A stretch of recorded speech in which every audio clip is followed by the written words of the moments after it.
Mm, the function of supervision is really sometimes not well understood in practice. First, who should be or who is a supervisor? For you to be my supervisor, you must inspire me, and then again, it has to be a situation where you have a supervision of what you're supervising me about.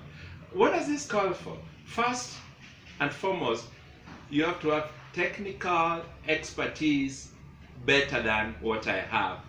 And then again, you have to have overall strategic understanding of what you're supervising me about, without which you won't perceive it well. So we want a situation where first have a bird's eye view, understand the overall role that the organization is about. So I expect my supervisor to be more strategic aware of what is supervising me about. And then with the technical expertise is when it will work. And apart from other things, don't be a manager without being a leader. I expect my supervisor to be a leader and a manager, so that he can direct, he can inspire and motivate me, so that I can believe in him and then I can follow him by counsel.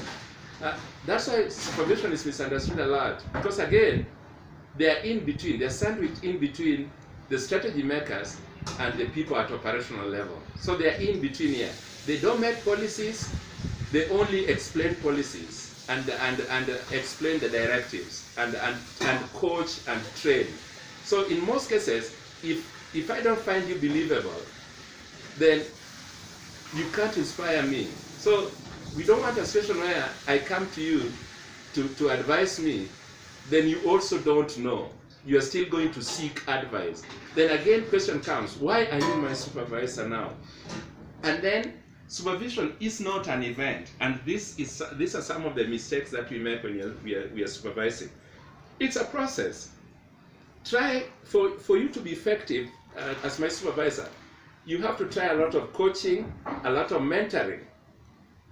So not that you just come technically to see what I'm doing, and that's why now we find people giving supervisors names. Sometimes in Kenya we call them nyapara.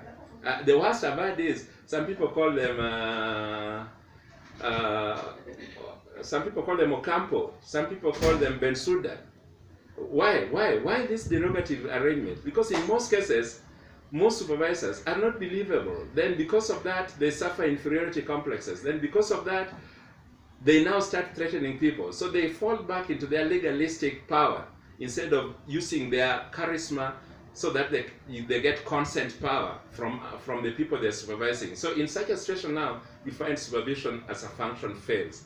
But if you think of it as a process and you have the capacity to run the process, then you become effective supervisors. So first, get the strategic awareness of what you're supervising people about. Know everything that you're supervising me about if you are my supervisor, so that you inspire me.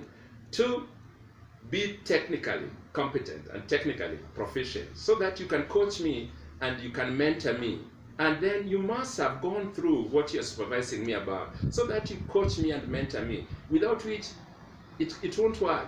So don't think of it as an event where you just pop in 2 minutes, you have seen me, next minute you're going. No. Work along with me.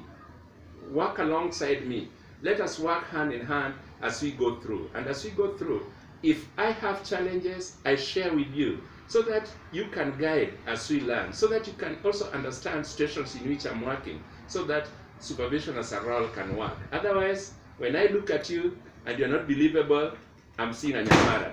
When you threaten me, and you threaten me with SOCOS letter and telling me that maybe my SOCOS letter is written already, it's just a matter of signing, waiting, then you are not believable, because now you're falling back into intimidating and threats. And then after that, when I see you coming, I freak. I can't ask questions. I can't ask for guidance, because I know our response will be. So supervisors have to change, and it will work well when they are managers and leaders as well. Then they become great supervisors, not Nyapara, not Bensuda, not Ocampo.